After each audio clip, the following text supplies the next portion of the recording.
우리 다 같이 하나님의 말씀 보도록 하겠습니다. 오늘 우리에게 주신 하나님의 말씀 구약성경 시편 42편 1절에서 5절까지 말씀입니다. 우리 다 말씀을 찾으셨으면 한 목소리로 다 함께 합독하도록 하겠습니다. 하나님이여, 사슴이 시냇물을 찾기에 갈급함같이 내 영혼이 주를 찾기에 갈급하니이다. 내 영혼이 하나님 곧 살아계시는 하나님을 갈망하나니 내가 어느 때에 나아가서 하나님의 얼굴을 배울까? 사람들이 종일 내게 하는 말이 내 하나님이 어디 있느뇨 하오니 내 눈물이 주야로 내 음식이 되었도다. 내가 전에 성의를 지키는 무리와 동행하여 기쁨과 감사의 소리를 내며 그들을 하나님의 집으로 인도하였더니 이제 이 일을 기억하고 내 마음이 상하는도다. 내 영혼아, 내가 어찌하여 낙심하며 어찌하여 내 속에서 불안해하는가? 너는 하나님께 소망을 두라. 그가 나타나 도우심으로 말미암아 내가 여전히 찬송하리로다. 아멘. 여러분 잘 지내셨습니까? 오늘이 벌써 2026년 엊그제 시작하는 것 같은데 두 번째 주일입니다. 시간이 참 빠르게 지나간다는 생각이 듭니다. 여러분들은 2026년을 시작하면서 어떤 소망을 가지고 시작하셨습니까? 일반적으로 대부분의 사람들은 자기들이 가진 재산이나 펀드, 주식 등에 소망을 두는 경우가 참 많습니다. 그래서 수많은 사람들이 주식에 등락, 또 이 지수에 일희일비하면서 흔들리는 경우가 참 많다고 합니다. 세상 사람들은 그러겠죠. 그것이 자기들의 전부니까 그것을 잃어버리면 안 되겠죠. 그래서 거기에 소망을 두고 흔들릴 수 있습니다. 여러분, 세상 사람들은 이런 곳에 소망을 두지만 그러나 하나님을 믿는 신앙인들은 달라야 합니다. 우리가 어디에 소망을 두어야 하는가는 정말 중요한 문제입니다. 여러분, 우리는 예수 믿는 사람들은 하나님께 소망을 두어야 합니다. 하나님이 우리의 영원한 생명이시고 하나님이 우리를 영원한 천국으로 인도하실 것이기 때문에 그렇습니다. 오늘 저는 하나님께 소망을 두는 삶이 무엇인지에 대해서 오늘 본문 말씀을 중심으로 하나님의 말씀을 묵상하고자 합니다. 신앙생활을 하면서 올바른 믿음의 방향을 전하고 나아간다는 것은 정말 중요한 일인 것 같습니다. 같은 교회를 다니고 같은 말씀을 듣는데도 어떤 사람들은 신앙이 점점 성숙해 나가고 어떤 사람들은 반대로 신앙이 자라나기는커녕 오히려 식어가는 경우가 종종 있습니다. 여러분, 그 이유가 무엇일까요? 무엇 때문에 어떤 사람은 신앙이 성장하고 똑같은 교회에 있는데 무엇 때문에 어떤 사람은 신앙이 오히려 더 식어가고 어려워지는 것일까요? 여러분, 그것은 우리가 소망을 어디에 두느냐에 따라서 달려있는 것 같습니다. 여러분, 소망이 다르기 때문에 신앙의 성장의 차이가 있습니다. 소망을 어디에 두느냐는 정말 중요한 문제입니다. 여러분, 오늘 말씀 5절은 이렇게 이야기하고 있습니다. 우리 다 같이 5절 말씀을 함께 읽어보겠습니다. 시작. 내 영혼아, 내가 어찌하여 낙심하며 어찌하여 내 속에서 불안해하는가? 너는 하나님께 소망을 두라. 그가 나타나 도우심으로 말미암아 내가 여전히 찬송하리로다. 그랬습니다. 여러분, 2026년을 살아가는 동안 우리의 신앙이 흔들리지 않고 오히려 성숙과 승리로 나아가기 위해서 꼭 필요한 삶의 태도, 그것은 바로 하나님께 소망을 두는 삶인 것입니다. 여러분, 왜 하나님께 소망을 두어야 합니까? 그 이유는 하나님은 우리의 영혼을 살리는 유일한 생수이기 때문에 그렇습니다. 여러분 1절 말씀을 보면 하나님이여 사슴이 시냇물을 찾기에 갈급함 같이 내 영혼이 주를 찾기에 갈급하니이다 그랬습니다. 여러분 여기서 갈급하다는 것은 생명력의 증거입니다. 시편 기자는 자신의 갈급함의 상태를 사슴이 시냇물을 찾는 모습에 비유하고 있습니다. 여러분 목마른 사슴이 시냇물을 찾기에 얼마나 갈급해하는지, 여러분 그렇잖아요. 사슴은 굉장히 후각이 발달되어 있다고 그래요. 아주 멀리 있는 계곡의 물 냄새를 사슴이 맡는다고 합니다. 이 사슴은 이렇게 피가 뜨거운 짐승이기 때문에 물을 마시지 않고는 살 수가 없는 그런 동물이에요. 그런데 멀리 있는 시냇물의 냄새도 맡고 그 물을 마시기 위해서 갈급해하면서 사슴이 그 물을 향해서 뛰어간다는 것이지요. 오늘 시편 기자가 바로 그 사슴이, 목마른 사슴이 물을 갈급해하는, 시냇물을 갈급해하는 그 상황을 빗대어서 자신의 영혼이 주를 찾기에 갈급하다는 것을 고백하고 있는 것입니다. 여러분 여기서 갈급하다는 것은요, 연약함을 말하는 게 아닙니다. 여러분 보세요. 찾아다닌다는 것은, 물을 찾아다닌다는 것은 생명력이 있음을 말하는 거잖아요. 오히려 살고자 하는 본능, 생명을 포기하지 않은 적극적인 태도를 보여주는 것입니다. 여러분 여기서 주를 찾기에 갈급하다는 것은 이 시인이 지금 어려운 상황에 처해 있지만 신앙의 실패가 아니라 오히려 신앙이 살아있다는 증거를 말하고 있는 것입니다. 여러분 이렇게 갈급해하며 주를 찾는 이유는 하나님께 소망을 두었기 때문인 것입니다. 여러분 2026년을 살아가다 보면 우리에게도 영적인 목마름의 순간이 찾아올 수 있습니다. 여러분 사실 영적으로 갈급해질 수 있는 경우가 우리에게 분명히 찾아올 것입니다. 여러분 그런데 그 갈급함은 실패가 아닙니다. 여러분 주를 찾기에 갈급함 그 자체가 이미 하나님을 향한 바른 방향에 서 있다는 뜻이 되는 것입니다. 여러분 신앙의 승패는요, 우리 심령에 무엇으로 채우나에 달려있는 것입니다. 여러분 목마른 사슴이 아무 것이나 먹는다고 그 갈증을 해소할 수 있는 건 아니잖아요. 반드시 생수를 마셔야 그 갈증을 해소할 수 있고 생명을 유지할 수 있는 것입니다. 마찬가지로 갈급한 성도의 영혼 역시 아무 것으로나 그 영혼의 갈급함을 채울 수 있는 것은 아닙니다. 여러분 우리의 영혼을 살리는 유일한 생수이신 하나님으로만이 채울 수 있는 것입니다. 아멘. 여러분 중요한 것은 그래요. 아무 것이나 채울 수 있다면 세상 사람들처럼 자신의 재산이나 자신의 펀드나 이런 데 의지하고 이렇게 살아갈 수 있겠죠. 여러분 보세요. 만약에 그것이 진짜 중요하다면, 저는 언젠가 뉴스를 한번 본 적이 있어요. 한국에서도 손가락에 꼽을 만한, 아니 세계에서도 손가락에 꼽을 만한 부를 누리신 분이요, 자신의 빌딩에서 뛰어내려서 자결했다는 소식을 들었어요.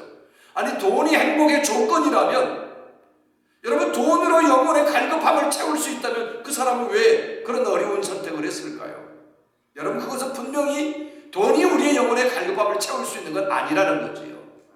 또 한국의 어느 대통령이 이 얘기를 한번 제가 들었어요. 아니 대통령이 끝나고 나면은 그렇게 영화롭고 나라에서 모든 대우를 해주고 잘 살아갈 텐데 어떻게 그분이 바위에서 뛰어내려서 인생을 마칠 수 있냐고요. 여러분 그것은 세상적인 권력도, 자기가 누릴 만큼 누렸던 어떤 것도 우리의 영혼을 만족하게 해줄 수 없다는 증거 아니겠습니까? 여러분 시편 62편 6절은 이렇게 말씀하고 있습니다. 우리 같이 한번 읽어보겠어요. 하나님만이 나의 반석이시요 나의 구원이시니 내가 흔들리지 아니하리로다. 여러분 한번 보세요. 하나님만이 내 영혼의 반석이라는 거예요. 여러분 그분만이 내 영혼을 살리는 유일한 생수이라는 사실을 믿으시기 바랍니다. 여러분 2026년을 살아가면서 우리의 신앙이 흔들리지 않으려면 영혼의 생수가 어떤 분인지를 분명히 알아야 합니다. 여러분 오늘 말씀은 하나님만이 우리들의 영혼의 생수의 근원이라고 분명히 말씀하고 계십니다. 하나님께 소망을 둔다는 것은 삶의 방향을 분명히 정하는 것입니다. 시편 42편 2절 말씀에 보면은 내 영혼이 하나님 곧 살아계시는 하나님을 갈망하나니 그래요. 여러분, 우리의 영혼이 갈망해야 하는 유일한 분은 하나님 한 분뿐이심을 믿으시기 바랍니다. 여러분, 소망은 감정이 아니라 선택입니다. 우리의 신앙적 소망은 의지적인 방향 설정인 것입니다. 하나님께 소망을 두는 방향 설정이라는 사실입니다. 여러분, 지금 좋지 않은 환경을 바라보는 것이 아니라 지금 내 삶에 어떤 환경을 바라보고 실망하고 낭망하는 것이 아니라 하나님을 바라보는 선택이요, 하나님을 바라볼 때 우리의 소망이 있는 거고, 아니 하나님께 소망을 두어야 낙심하지 않고 이 어려운 세상을 힘내서 살아갈 수가 있다는 사실인 것입니다. 여러분, 지금 상황이 어떠함이 아니에요. 하나님의 약속을 붙드는 결단이 소망이라는 사실인 것입니다. 그래서 로마서 8장 25절은 이렇게 말씀합니다. 우리가 보지 못하는 것을 바라면 참음으로 기다릴지니라. 여러분, 소망은 우리 눈에 보이는 것이 아니에요. 언제 우리에게 다가올지 몰라요. 하나님이 우리에게 허락하실 때까지 참음으로 기다려야 한다, 그렇게 말씀을 주고 있습니다. 여러분, 그렇습니다. 신앙생활의 승리는요, 늘 하나님을 바라보는 방향을 잃지 않은 데서 시작되는 것입니다. 여러분 보세요. 에덴 동산에 아담과 하와가 뭐가 부족함이 있었어요? 그렇게 풍족함 속에서 있었는데 그들이 뭐가 부족해서 선악과를 땄나요? 여러분, 그것은요, 방향 설정을 잘못했어요. 하나님을 바라보는 방향을 잃어버렸어요. 그래서 사단의 꼬이김에, 사단의 속삭임에 넘어가서, 여러분 보잖아요. 사단이 뭐라고 그랬어요? 야, 하나님이 먹지 말라 그랬냐? 야, 먹으면 죽는다 했다. 아니야, 이 바보들아, 먹어봐. 너의 물이 맑아져서 하나님과 같게 될 거예요. 여러분, 이 속삭임에 넘어가는 거예요. 여러분, 방향 설정이요, 하나님을 바라보는 방향 설정을 실패하고 사탄의 속삭임에 넘어가서 결국 하나님의 금해 놓으신 그 선을 넘어버린 거예요. 여러분, 그게 죄 아니겠어요? 여러분, 그렇습니다. 방향을 잃어버림으로 범죄했습니다. 여러분, 중요한 것은요, 신앙생활의 승리는 늘 하나님을 바라보는 방향을 잃지 않아야 승리할 수 있다는 사실 믿으시기 바랍니다. 오늘 시인은 2절에서 하나님을 살아계시는 하나님이라고 고백합니다. 여러분, 시인의 지금 상황이 좋지 않은 환경에 처해 있는 것이 분명합니다.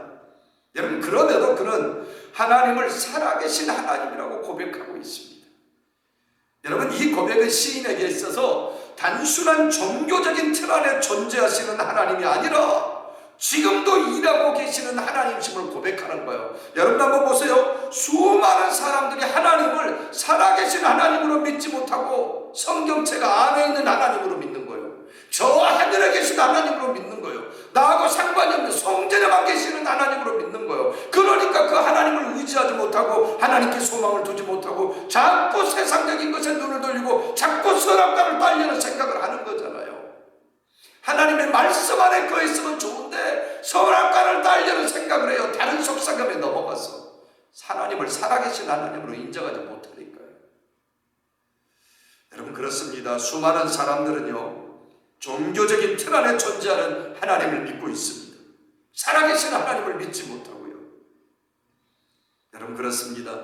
오늘 시인은요, 지금 본인의 상황이 좋지 않음에도 불구하고 하나님을 살아계신 하나님이라고 고백하고 있습니다. 여러분, 이 고백은 단순히 종교적인 어떤 틀 안에 묶여있는 그런 하나님, 우리가 그냥 알고 있는 그런 하나님이 아니라 지금도 일하시고 지금도 내 안에 역사하시는 그 하나님을 고백하는 것입니다. 여러분, 오늘 우리의 삶에도 여전히 개입하시는 그 하나님을 고백해야 하는 것입니다. 여러분, 2026년 우리의 걸음을 인도하시는 하나님께 소망을 두십시오. 하나님께 소망을 둔 사람은 때때로 어려운 일을 당하여 흔들릴 수 있어도 결코 무너지지는 않는다는 사실입니다. 왜냐하면 하나님이 소망이시기 때문에 그렇습니다. 우리 다 같이 오늘 말씀 3절 말씀을 읽어보겠습니다. 시작. 사람들이 종일 내게 하는 말이 내 하나님이 어디 있느냐 하오니 내 눈물이 주야로 내 음식이 되었도다. 여러분, 하나님께 소망을 두는 삶은요, 세상의 조롱과 흔들림을 이긴다는 사실입니다. 사탄은 언제나 우리에게 속삭입니다. 내 하나님이 어디 있느냐? 여러분, 그것뿐입니까? 신앙생활을 하다 보면요, 여러분, 믿지 않는 주변 사람들이 있잖아요. 친구들이 있잖아요. 여러분, 그런 사람들에게도 이런 질문 받을 수 있잖아요. 하나님이 있으면 좀 내게 보여줘봐. 너 하나님 믿는 사람이 너 인생이 그 모양이야? 여러분, 이렇게 비아냥대면서 빈정대는 사람 만나잖아요. 여러분, 그것뿐입니까? 여러분, 아니요. 내 자신 내면에서조차도 이런 질문이 생겨날 때가 있습니다. 정말 하나님이 계시긴 한 걸까?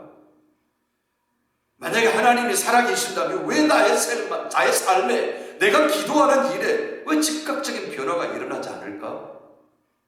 여러분, 사단의 속삭임이 우리 속에 들어와서요, 우리 내면에서도 이런 의심이 생겨나기 시작한다는 말이죠.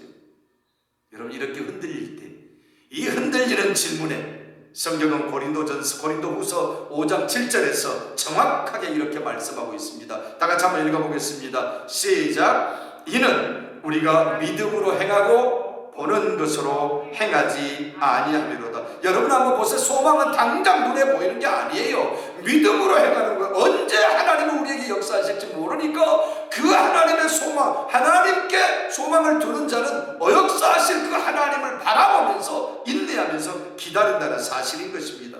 여러분, 그렇습니다. 소망은 보이는 것으로 말미암은 것이 아니라고 말씀합니다. 믿음으로 말미암은 것이라는 사실 믿으시기 바랍니다. 당장 눈에 보이지 않아도 언젠가 하나님께서 우리에게 행하여 주실 것이다. 그것을 믿는 믿음으로 나아가는 거예요.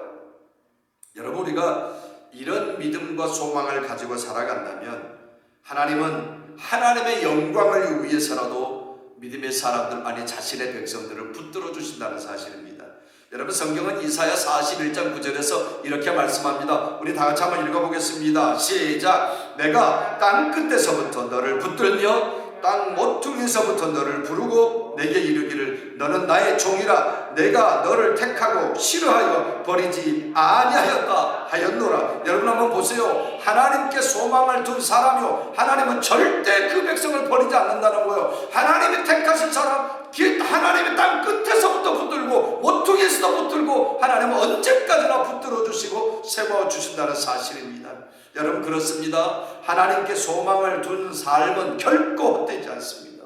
왜냐하면 하나님 자신이 그 소망의 책임자가 되시기 때문인 것입니다. 여러분, 믿으십니까?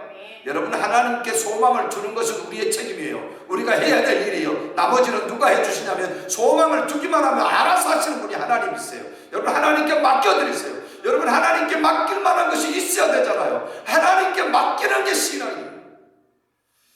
여러분, 신앙생활을 하다 보면요, 낙심이 우리를 찾아올 때가 반드시 있습니다. 하나님 살아계시는 것도 잘 모르겠고 기도한다고 해도 삶은 늘 변함없이 그 모양인 것 같고 그렇게 낙심이 찾아올 때가 반드시 있습니다. 여러분, 그럴 때 낙심을 이기는 열쇠가 하나 있습니다. 그것이 다시 소망의 자리로 돌아가는 것입니다. 우리 다 같이 오늘 본문 5절 말씀을 한번 읽어보겠습니다. 시작. 내 영혼아, 내가 어찌하여 낙심하며 어찌하여 내 속에서 불안해하는가? 너는 하나님께 소망을 두라. 그가 나타나 도우심으로 말미암아 내가 여전히 찬송하리로다. 여러분, 한번 보세요. 지금 이 시인의 환경이 바뀐 게 아니에요. 그런데 지금 다른 노래를 부르고 있어요. 여러분, 1절에서 4절까지는 시인이 말이에요. 지금까지 여러 가지 어려운 이야기를 하고 있는 거였어요. 그런데 5절에서 지금 바뀌어졌어요. 이 사람의 태도가 바뀌어졌어요. 지금까지는 낙심 속에 있었던 그였습니다. 내가 하나님을 갈급하고 있지만 언제 하나님의 얼굴을 뵐 수 있을까 하면서 낙심했습니다. 사람들이 조롱하는 말에, 내 하나님이 어디 있느냐 하는 말에 자신이 눈물의 주야로 자신의 음식이 되었다고 그렇게 고백하고 있었습니다. 전에 성전에서 예배 드리는 데를 추억하면서 지금 그렇게 할 수 없는 것을 한탄하면서 마음이 상해 있었습니다. 이렇게 낙심했던 그였습니다. 그런데 지금 5절에 그가 소망을 회복했습니다. 내 영혼아, 어찌하여 낙심하며, 지금까지 낙심했어요. 그런데 어찌하여 그렇게 낙심하고만 있느냐? 어찌하여 내 속에서 불안해하느냐? 너는 하나님께 소망을 두라. 이 시인이 낙심할 수 있었던 것은 하나님 앞에 소망을 두지 않았기 때문에 낙심했습니다. 그런데 그가 돌이켜 회복하면서 자신에게 지금 야단을 칩니다. 하나님께 소망 돌아 왜 낙심하고 있느냐? 여러분, 이 이야기가 우리에게도 해당됩니다. 여러분, 세상에 소망을 두지 마십시오. 세상에 재물에 소망을 두지 마십시오. 하나님께 소망을 두시기를 주님의 이름으로 축복합니다. 여러분 보세요. 그렇게 하나님께 소망을 두면 그 하나님이 나타나 도우심으로 말미암아 내가 여전히 찬송하리로다. 여러분, 신앙의 승리는요, 어떤 상황에 붙들려서 그것을 이겨내는 게 아니에요. 소망의 방향에서 결정되는 것입니다. 이 시인은 엄청난 암울한 상황의 현실 속에서도 슬퍼하면서 흔들렸습니다. 여러분, 그가 그러나 자기 하나님께 소망을 두기로 다시 방향을 결정한 후에 오히려 찬송하고 있다는 사실인 것입니다. 여러분, 구약성경 다니엘서 6장에 보면은 다리오 왕의 신임을 받던 다니엘의 이야기가 나옵니다. 이 다니엘은 당시에 마음이 민첩하고 뛰어나서 많은 칭찬을 받았던 사람이고 다리오 왕에게도 인정을 받았던 사람입니다. 여러분, 너무 인정받고 뛰어나면요 분명히 질투를 받습니다. 시기 질투를 받게 돼 있어요. 당시에 다른 총리들과 고관들이 다니엘을 시기 질투해서 다니엘을 제거할 음모를 꾸밉니다. 그게 뭐냐면 다리오 왕에게 충성하는 척 하면서 다니엘을 잡을 음모를 꾸몄는데, 그 음모가 뭐냐면 앞으로 30일 동안 다리오 왕 외에 다른 신에게나 또 다른 신에게 기도를 하거나 사람에게 무엇을 구하면 사자굴에 던져 넣는 거. 여러분, 어찌 보면 다리오 왕에게 엄청난 충성을 하는 충성맹세 같은데 사실은 그게 아니고 다니엘을 잡을 자기들만의 묘책을 계략을 꾸며낸 것이었습니다. 여러분, 다니엘서 6장 10절에 보니까 다니엘이 이 모든 사실을 알았다 그랬어요. 그 사람들이 계략을 꾸미고 나를 잡으려고 하고 있구나, 이런 것들 전부 다 다니엘이 알았다 그랬어요. 여러분, 그런데 다니엘의 행동을 보십시오. 그럼에도 불구하고 그는 집으로 돌아가서 전에 하던 대로, 여러분 이거 배워야 돼요. 전에 하던 대로. 그러니까 이건 무슨 얘기냐면 다니엘은 하루에 3번씩 날마다 하나님을 향해서 무릎 꿇고 하나님께 감사하며 기도했더라. 여러분, 이거 배우시기를 주님의 이름으로 축복합니다. 여러분, 우리가 그렇게 해야 돼요. 여러분, 근데 다니엘은요 날마다 기도하던 사람이었어요. 그러니까 하나님께 소망을 둔 사람이었기 때문에 사람들이 자신을 잡으려고 음모, 계략, 꾸민 거 알고 있었어요. 그래도 흔들리지 않아요. 여러분, 한번 보세요. 다니엘이 지금 본인이 섬기는 하나님께 기도하는 것 때문에 사자굴에 던져지게 되는 거잖아요. 아니, 기도하는 거 그렇게 열심히 했으면 하나님이 오히려 더 세워주고 살려줘야 되는데 그것 때문에 사자굴에 던져진다고 얼마나 낙심스러운 일이냔 말이에요. 여러분, 그런데 한번 보세요. 다니엘이 그 모든 음모를 알고도 왜 그렇게 무모하게 기도하는 일을 계속했을까요? 여러분, 30일만 좀 피해 있으면 되잖아요. 30일만 좀 안 하면 되잖아요. 왜 그런데 그렇게 우직하게 기도를 감행했냐고요. 왜 그랬을까요? 다니엘은 하나님께 소망을 둔 사람이었기 때문에 그렇습니다. 여러분, 세상이 아니었어요. 다리오 왕의 신임 받아서 세상에서 승리하는 그게 아니었어요. 다니엘은 그렇게 인정을 받고 있었음에도 불구하고 다니엘의 소망은 세상적인 게 아니에요. 바벨론에서 승리하는 게 아니었어요. 다니엘의 소망은 하나님께 있었다는 사실 믿으시기 바랍니다. 여러분, 하나님께 다니엘이 그렇게 소망을 두었기 때문에 모든 상황이 그를 죽이려고 음모로 몰고 갔지만 흔들리지 않았습니다. 여러분, 그렇습니다. 하나님께 소망을 두는 사람은 그런 용기가 생겨나는 것입니다. 타협하지 않습니다. 굴복하지도 않습니다. 왜냐하면 하나님만이 유일한 소망이기 때문에 그렇다는 사실인 것입니다. 사랑하는 성도 여러분, 2026년 우리에게 주어진 새로운 삶을 살아가는, 여러분, 우리의 신앙을 지켜주고 우리의 믿음을 자라게 하고 승리하게 만드는 가장 중요한 요소는 분명합니다. 그게 뭐냐면 하나님께 소망을 두는 삶인 것입니다. 여러분, 시편 125편 1절에서 성경은 이렇게 말씀합니다. 다 같이 한번 읽어보겠습니다. 시작. 여호와를 의지하는 자는 시온산이 흔들리지 아니하고 영원히 있음 같도다. 여러분, 그렇습니다. 결국 하나님께 소망을 둔 사람은 아무리 세상에 어려운 환경이 찾아와도 시온산이 흔들리지 아니하고 있는 것처럼 든든하게 하나님 앞에 소망을 둔 사람은 그렇게 서 있을 겁니다. 결국 하나님께 소망을 둔 사람은 끝까지 남습니다. 믿음을 지킨다는 거죠. 여러분, 넘어질 수도 있어요. 흔들릴 수도 있어요. 그러나 하나님께 소망을 둔 사람은 끝까지 승리할 수 있다는 사실 여러분 믿으시기 바랍니다. 온전히 하나님 앞에 믿음으로 살아갈 수 있다는 거예요. 바라고 소망하고 있기는 오늘 우리 한마음 장로교의 모든 성도님들 그 하나님 앞에 소망을 두게 되기를 주님의 이름으로 축복합니다. 2026년을 지내면서 세상의 소망이 아니라, 세상의 물질의 소망이 아니라 하나님께 소망을 두면 그 하나님께서 우리를 지키실 것이고, 그 하나님 지키시는 하나님으로 말미암아 우리가 오히려 찬송하면서 끝까지 믿음의 경주를 할 수 있게 되는 그런 놀라운 축복이 우리에게 있을 수 있다는 사실 믿으시기를 주님의 이름으로 축원합니다. 우리 이 시간에 다 같이 오늘 주신 말씀을 생각하면서 함께 기도하겠습니다. 거룩하시고 자비로우신 우리 하나님의 사랑과 은혜를 감사합니다. 하나님, 오늘 말씀을 생각하면서 하나님께 소망을 두는 사람, 하나님께 소망을 두며 살아가는 사람이 어떻게 살 것인가에 대한 말씀을 묵상했습니다. 아버지 하나님, 세상에 소망을 두지 않게 하시고 우리 하나님께 소망을 두며 살아가는 지혜로운 믿음의 사람들 다 될 수 있도록 은혜 베풀어 주옵소서. 하나님께 소망을 두고 나아갈 때 하나님은 그 하나님을 믿음으로 하나님을 향해 나아가는 사람에게 지켜주시고 붙들어주시고 함께 하신다는 사실을 믿으시고 온전히 주를 바라보는 하나님의 사람으로 살아갈 수 있도록 하나님 은혜 내려 주시옵소서. 귀하신 주님을 찬송하옵고 우리 구주 예수 그리스도의 이름으로 간절히 기도하옵나이다. 아멘.